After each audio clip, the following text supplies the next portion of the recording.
السلام علیکم پاکستان، حقیقت انفارمیشن میں ایک مرتبہ پھر قائم علی آپ کی خدمت میں حاضر ہے۔ دوستو، جیسے کہ آپ کو معلوم ہے کہ پاک بھارت تعلقات انتہائی خطرناک صورت اختیار کر چکی ہے۔ آج ہم بات کریں گے عمران خان کی قوم سے خطاب، پاکستان کا بھارت کو منہ توڑ جواب، اور ساتھ ہی ساتھ انڈین میڈیا کا ریئیکشن، اس بارے میں بات کریں گے۔ مگر اس سے پہلے اگر آپ نے ابھی تک حقیقت انفارمیشن کو سبسکرائب نہیں کیا ہے تو جلدی سے سبسکرائب کریں اور ساتھ موجود بیل آئیکن کو دبائیں۔ دوستو، ٹائم ضائع کیے بغیر شروعات کرتے ہیں۔ پاک بھارت کے حالات شروع سے ہی کشیدہ اور سب سے بڑی وجہ مسئلہ کشمیر ہے۔ کئی بار پاکستان اس پر بات کرنے کا ذکر کر چکے ہیں، مگر ہمیشہ کی طرح انڈیا پیچھے ہٹ جاتا ہے۔ گزشتہ دنوں انڈیا میں الیکشن ہوا اور پلوامہ حملہ، سب جانتے ہیں کہ یہ مودی سرکار نے ہی کروایا ہے، مگر جاہل عوام کو اب کون سمجھائے۔ وہ کہتے ہیں نا کہ لاتوں کے بھوت باتوں سے نہیں مانتے۔ پلوامہ حملے کے بعد حسب روایت الزام پاکستان پر لگایا گیا اور لگاتے رہے، اور ساتھ ہی ساتھ کہتے رہے کہ پلوامہ حملے کا بدلہ ہم لیں گے۔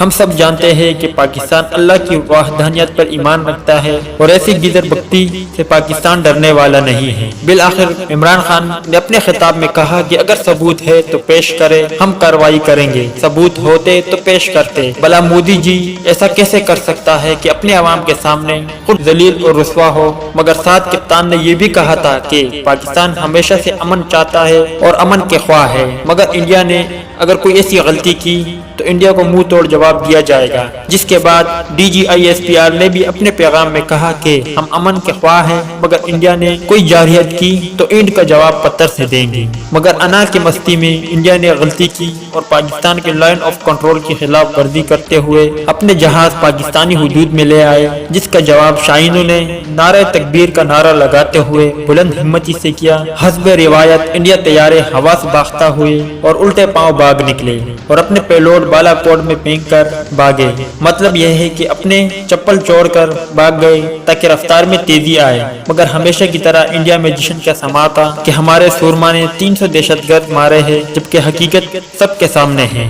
خیر، وہ 300 دہشت گرد نہیں تھے بلکہ پاکستانی 3 درخت تھے جو حقیقت میں ہمارے کسی کام کے نہیں تھے۔ اس کے بعد پاکستان میں ہنگامی اجلاس ہوا جس میں پاکستان نے بتایا کہ اب ہم انڈیا کو جواب دیں گے، مگر اس کے لیے جگہ اور وقت کا تعین ہم خود کریں گے۔ یہ بیان سامنے آتے ہی انڈیا پر خوف و ہراس طاری ہو گیا، مگر کپتان نے جیسے کہا تھا ویسے ہی کیا اور انڈیا کو منہ توڑ جواب دیتے ہوئے انڈیا کے 2 طیارے مار گرائے۔ ایک پاکستانی حدود میں گرایا گیا جبکہ ایک انڈیا کے حدود میں۔ اس منہ توڑ جواب میں پاک نے ایک پائلٹ کو جہنم واصل کر دیا، جبکہ 2 کو گرفتار بھی کر لیا گیا، جن میں سے ایک زخمی حالت میں مقامی ہاسپٹل میں ہے، مگر ایک صحیح حالت میں پاکستان کے قبضے میں ہے۔ مگر ہمیشہ کی طرح انڈیا ہار کا جشن منانے میں مصروف ہے کہ ہم نے پاکستان کے F-16 طیارہ مار گرایا، جبکہ حقیقت یہ ہے کہ F-16 کی ضرورت ہی پیش نہیں آئی ایسے سورما کے لیے۔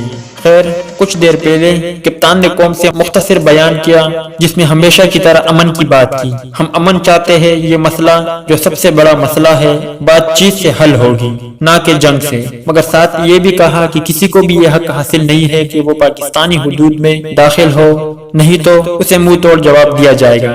اب آگے کیا ہوگا خدا جانے، مگر دشمن کے لیے بس ایک پیغام: ہمت نہیں آنکھ سے آنکھ ملانے کی اور تم نام مٹانے کی بات کرتے ہو۔ آج کی ویڈیو بس یہی تک تھی۔ اچھی لگی ہو تو لائک ضرور کرے، انڈین ہو تو ڈس لائک کرے۔ ملتے ہیں کسی نیکسٹ ویڈیو میں، تب تک کے لیے اجازت دیجیے، اللہ حافظ۔